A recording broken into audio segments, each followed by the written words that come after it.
Hello students. आज का जो टॉपिक है हमारा वो है सॉल्विंग एल्जेब्रिक इनइक्वालिटीज़। ये जो हमारा जो फर्स्ट टॉपिक है डिफरेंट टॉपिक्स ऑफ इनइक्वालिटी, इसमें हम फर्स्ट पार्ट करेंगे सॉल्विंग एल्जेब्रिक इनइक्वालिटीज़। तो इसको स्टार्ट करने से पहले हम लोग एक टर्म डिफाइन कर लेते हैं, रैशनल फंक्शन और एक्सप्रेशन। रैशनल फंक्शन किसे बोलते हैं या एक्सप्रेशन किसे बोलते हैं, इसको डिफाइन कर लेते हैं। इसमें क्या बोला गया है कि any expression of the form P X upon Q X where P X and Q X are polynomials and Q X is not equal to zero is called a rational function. ठीक है, I hope आपको polynomial आता होगा कि polynomial हम किसे बोलते हैं। ये 9th और 10th क्लास में सिखाते हैं।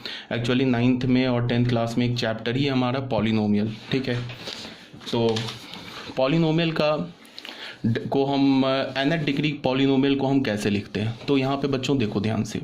जैसे पॉलिनोमियल को हम लोग जनरली p ऑफ x से डिनोट करते हैं। p लिखा, ऐसे ब्रैकेट में x लिखा, इसका क्या मतलब हो गया, पॉलिनोमियल इन वेरिएबल x वेरिएबल में मैं पॉलिनोमियल लिखने जा रहा हूँ।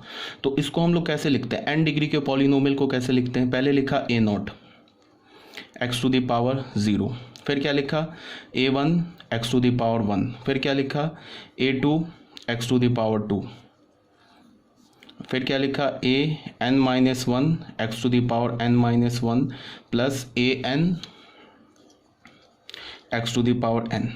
अब बच्चों इसका क्या मतलब हुआ कि जैसे हमने ये जो लिखा है ना a0, इसको पढ़ा, फिर हमने a1 पढ़ा, a2 पढ़ा, an माइनस 1 पढ़ा, an पढ़ा, ये सब एक्चुअल क्या है, ये इस टर्म्स जो है फर्स्ट टर्म है ना उसमें x टू द पावर 0 का कॉफिशेंट है, ये x टू द पावर 1 का कॉफिशेंट है, ये x टू द पावर 2 का कॉफिशेंट है, और ये an minus 1 x to the power n minus 1 का कॉफिशेंट है, और ये जो an लिखा है ये x to the power n का कॉफिशेंट है। ठीक है, इसमें हमने क्या किया है कि इस फर्स्ट टर्म की डिग्री क्या है 0, सेकेंड टर्म की डिग्री क्या है 1, थर्ड टर्म की डिग्री क्या है 2, और लास्ट टर्म की डिग्री क्या है n। तो यहाँ पे हमने क्या लिखा, इंक्रीजिंग ऑर्डर ऑफ डिग्री में हमने एक n डिग्री का पॉलिनोमियल लिखा है।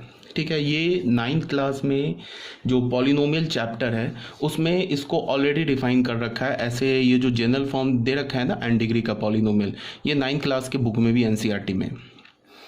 इसको आप ऐसे भी लिख सकते हो, डिक्रीजिंग ऑर्डर, डिग्री के डिक्रीजिंग ऑर्डर में भी लिख सकते हो। कैसे लिख सकते हो, a0 लिखा हमने, x to the power n minus 0 लिखा, फिर क्या लिखा a1 x to the power क्या लिखा n माइनस 1, जो a का लोअर सबस्क्रिप्ट है ना वो n से सब्ट्रैक्ट कर दिया, फिर क्या लिखा a2 x to the power n minus 2 and so on, फिर क्या लिखेंगे लास्ट में जाके a n माइनस 1।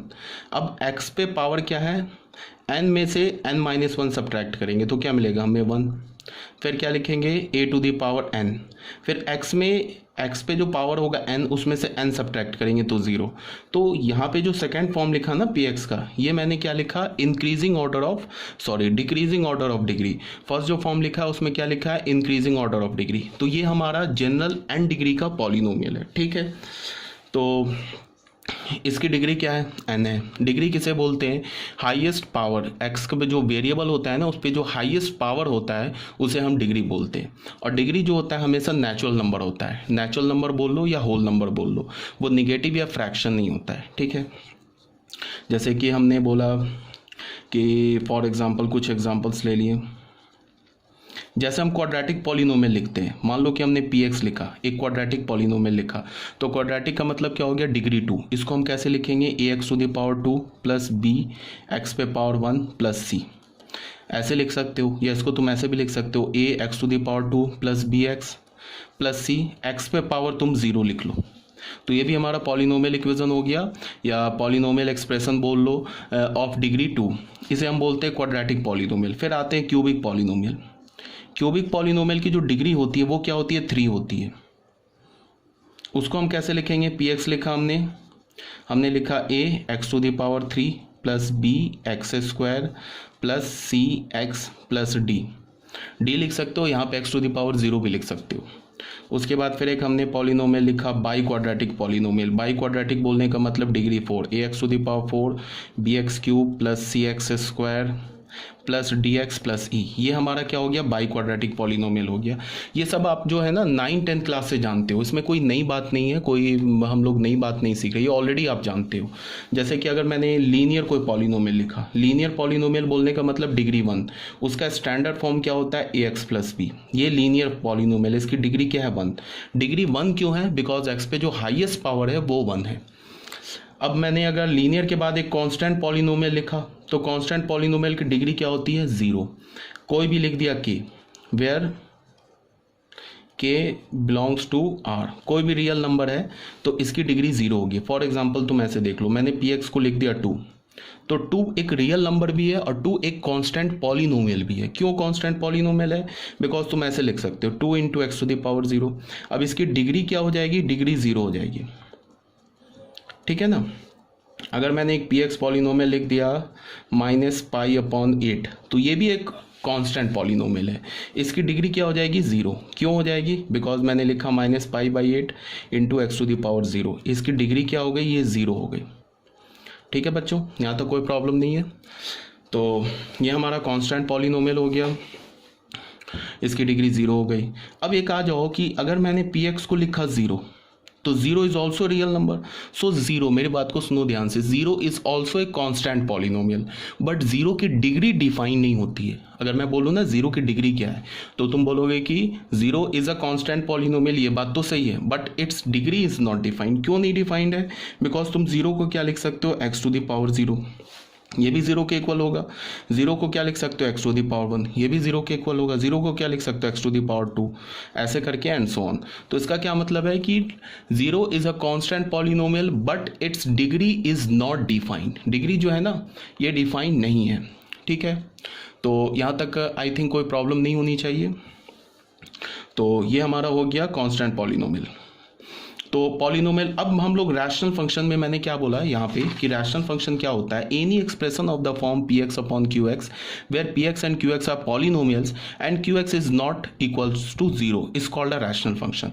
कोई भी फंक्शन या कोई भी एक्सप्रेशन जिसमें न्यूमरेटर में एक पॉलिनोमियल हो, डिनोमिनेटर में एक पॉलिनोमियल हो, बट डिनोमिनेटर का जो पॉलिनोमियल होगा ना वो 0 नहीं होना चाहिए, उसे हम क्या बोलेंगे, रैशनल फंक्शन बोलेंगे, ठीक है। तो जैसे फॉर एग्जांपल मैंने क्या लिखा, f(x) is equal to x-3/x² + 1, ये एक रैशनल फंक्शन है। क्यों रैशनल फंक्शन है, बिकॉज x-3 एक लीनियर पॉलिनोमियल है, x² + 1 एक क्वाड्रेटिक पॉलिनोमियल है, तो ये पॉलिनोमियल अपॉन पॉलिनोमियल के फॉर्म का है और इसका डिनोमिनेटर जो है वो क्या है, वो भी 0 नहीं है। तो अगर मैं पूछूं कि f(x) क्या है, तो तुम बोलोगे f(x) is a rational function. फिर देखो सेकेंड में f(x) को हमने क्या लिखा, x² - 9। अगर मैंने इतना ही बोल दिया तो x² - 9 न्यूमरेटर में क्या हमारा एक क्वाड्रेटिक पॉलिनोमियल, डिनोमिनेटर में कुछ नहीं लिखा है, इसका मतलब 1 है। तो 1 is also a constant polynomial, polynomial तो है ना, तो ये क्या हो गया, ये भी पॉलिनोमियल अपॉन पॉलिनोमियल के फॉर्म का लिखा हुआ है। So it is also a rational function. अब आ जाओ f(x), इस f(x) को देखो, ऊपर क्या लिखा है, क्वाड्रेटिक पॉलिनोमियल, नीचे क्या लिखा है, क्वाड्रेटिक पॉलिनोमियल, तो ये भी पॉलिनोमियल अपॉन पॉलिनोमियल के फॉर्म का है। So it is also a rational function, ठीक है। तो आई थिंक आपको रैशनल फंक्शन हम किसे बोलते हैं वो क्लियर हो गया होगा। एक बार और, रैशनल फंक्शन जो होता है वो पॉलिनोमियल अपॉन पॉलिनोमियल के फॉर्म का होता है, वेयर डिनोमिनेटर में जो पॉलिनोमियल होता है वो 0 के इक्वल नहीं होता है, ठीक है। अब आ जाओ क्वेश्चन नंबर 1। देखो इस टॉपिक में क्या हम करेंगे कि जो रैशनल फंक्शन है ना, उस रैशनल फंक्शन की इनइक्वालिटी को सॉल्व करेंगे। जैसे मेरी बात को समझो ध्यान से। जैसे मान लो कि हमने Rx कोई रैशनल फंक्शन ले लिया, Rx हम लोग जनरली रैशनल फंक्शन को Rx से रिप्रेजेंट करते हैं, तो इसको हमने क्या बोला, Rx हमारा कोई एनी रैशनल फंक्शन है। क्या हो गया, ये एनी रैशनल फंक्शन है।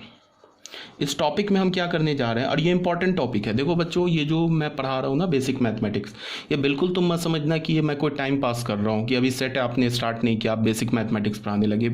ये इंपॉर्टेंट है, इंपॉर्टेंट नहीं है, ये मैं आपको फाउंडेशन आपका बना रहा हूँ।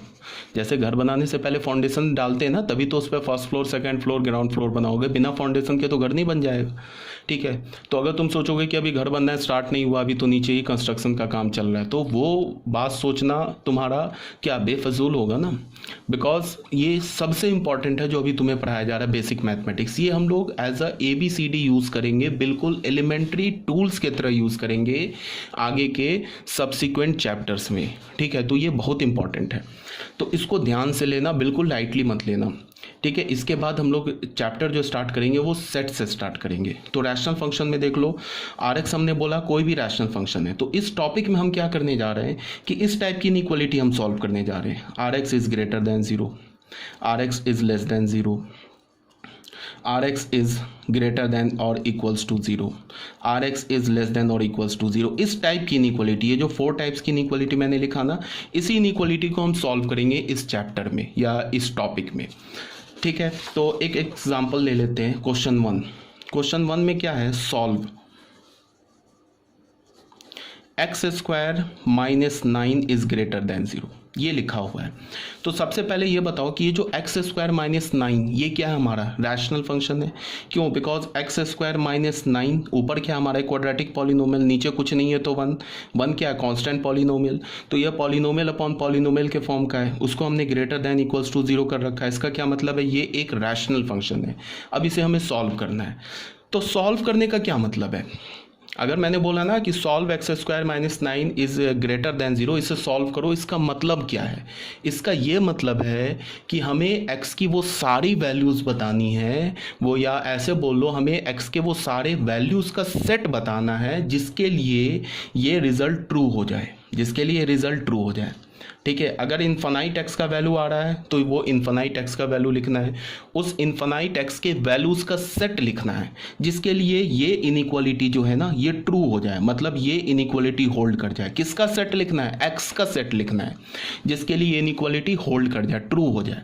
तो सॉल्व करने का ये मतलब है। जैसे फॉर एग्जाम्पल देखो, फॉर एग्जाम्पल हमने ले लिया पुट, हमारे पास क्या लिखा है, X square minus 9 is greater than 0। हमने क्या किया, put X is equal to 1 put किया। तो हमने क्या किया, 1 square minus 9 is greater than 0। तो यहाँ से हमें से क्या मिल गया, -8 इज ग्रेटर देन 0। ये तो हमारा फॉल्स मिल गया, फॉल्स मिला ना। -8 तो क्या होता है, लेस होता है ना 0 से, तो ये हमें फॉल्स मिल गया। इसका क्या मतलब हो गया, X is equal to 1 is not the solution, not the solution of the inequality या rational inequality X square minus 9 is greater than 0।